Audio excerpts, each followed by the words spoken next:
sir. My name is John Schlesner. I'm owner of several businesses, one of them being Alpha Firewood. And I'm a resident of Vernon County, of which also the Emerald Ash Borer has recently become a resident of.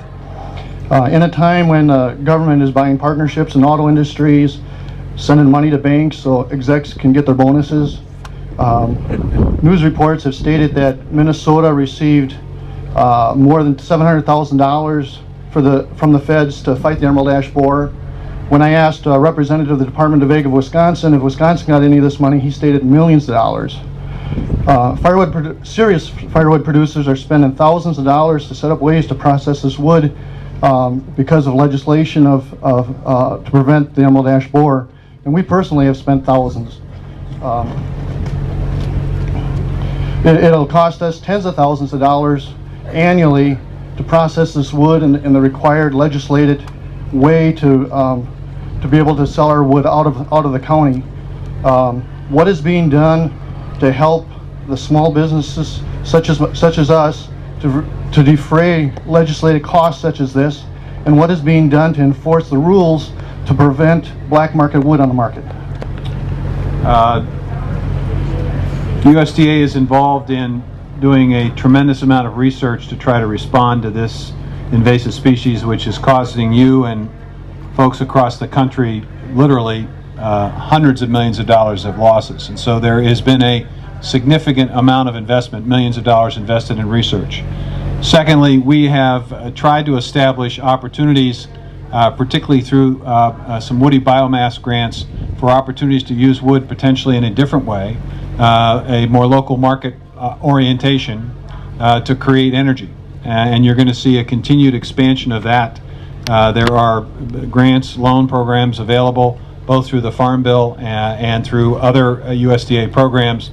The stimulus bill also encouraged and provided some additional resources for those kinds of projects. So you're going to see a rather significant expansion of woody biomass in terms of the production of fuels and energy. We have a community grant program that would, if you were from a small community and your community wanted to take a look at renewable energy sources and wanted to convert or take a portion of it that it's currently buying, if you will, from the power company, and incorporate woody biomass, there are grants for the community to be able to do that.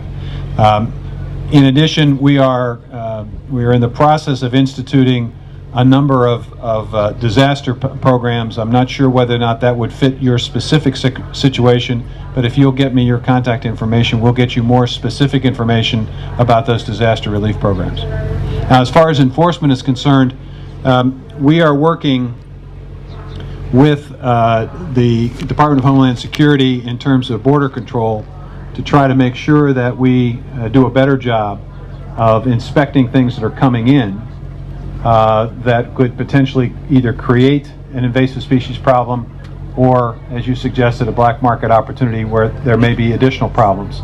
And so we're working to try to beef up our border security to make sure that these incidences are reduced. Invasive species, generally speaking, is a very unappreciated challenge in this country, and it really costs producers, farmers, ranchers, all of us, billions and billions of dollars, which is why USDA puts research money into trying to figure out how to solve or at least contain these problems. And I know we've put a lot of money in this particular problem. I'm not sure who's controlling the microphones here. Yeah. Good afternoon, Secretary.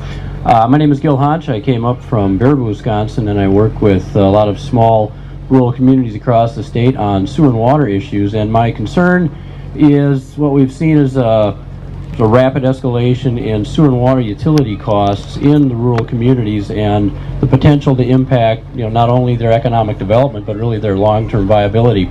I've been compiling statistics and research on the cost of utility service in the state since 1996, and the repeatable trend that's evident every time we do the study is that folks in communities between 50 and 5,000 are paying twice what on average the larger communities are for the privilege of flushing the toilet.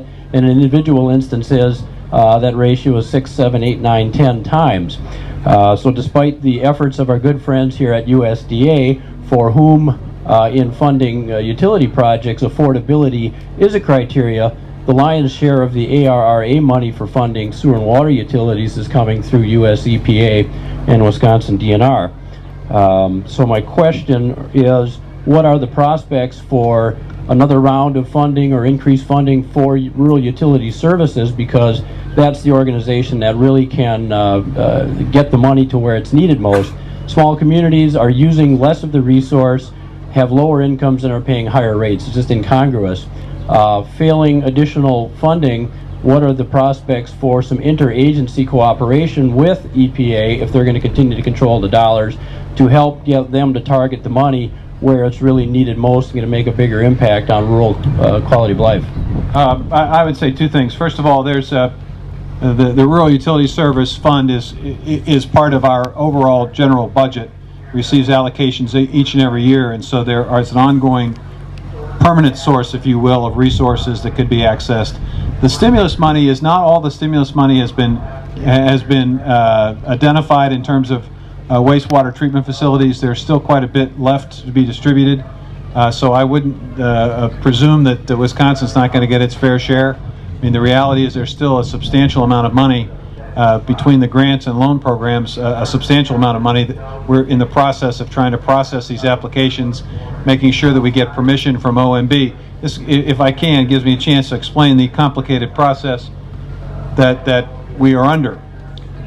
You may hear that we are authorized to spend so many dollars. Well, an authorization doesn't actually give you the money.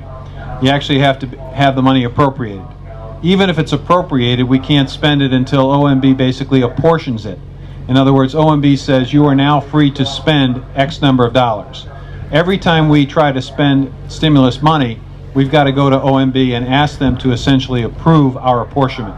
And there are 500 people in that department, and they are dealing with all of the agencies that are trying to get these resources into the stream of commerce. They're doing the best they can, but there are only 500 of them. And so the result is that it takes a little time. So we do this in what are called tranches. We do this in partial payments, if you will, or partial distributions. I think the memory serves me correct. We've put about $800 million out in these programs, and I think we have the capacity for several billion dollars more. So there's more effort here. The stimulus was not designed to be all invested and all obligated in the first 3 or 4 months. It really was a 1.5 to 2 year operation, and so you're going to continue to see investments in water treatment, wastewater operations, both in form of grant and loans, and you're going to continue to see ongoing investments in the rural utility service portion of the USDA budget. So there's additional resources.